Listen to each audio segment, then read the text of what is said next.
Le livre s'appelle Récits et contes populaires de la Corse 1, recueilli par Marie-France Orsini Marzoppi dans le Cap Corse NRF, raconti El Folle Capirsurine Gallimard.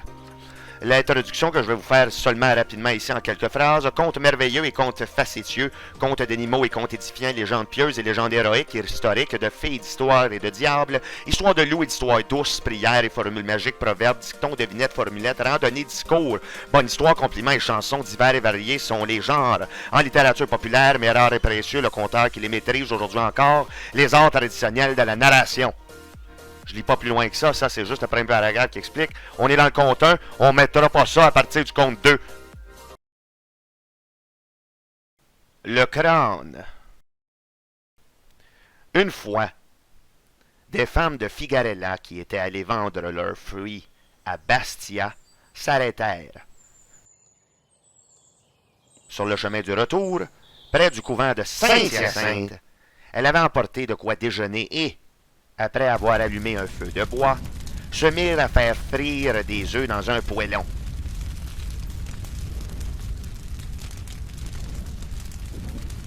Le repas terminé, elles montèrent au village, oubliant le poêlon près des cendres. Le soir, l'une d'elles se rendit compte et envoya sa fille le chercher.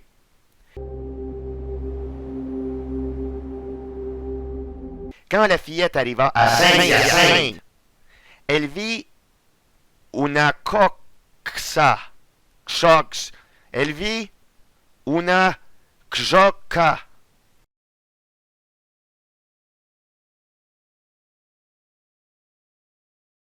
qui était en train de lécher le poêlon. Ça a l'air de ça, una coxa. Elle eut très peur. Akjoka lui dit: tu peux t'approcher, je ne te ferai rien. Mais attention, ne dis pas à tes parents que j'étais là en train de lécher le poêlon. La fillette, tremblante de peur, répondit qu'elle ne dirait rien. Elle prit le poêlon et s'enfuit à toutes jambes. Sa mère, la voyant arriver en pleurs, lui dit: qu'as-tu, ma fille? Quand je suis descendu pour ramasser le poêlon, j'ai vu une kjoka qui était en train de le lécher, et elle m'a dit de n'en parler à personne.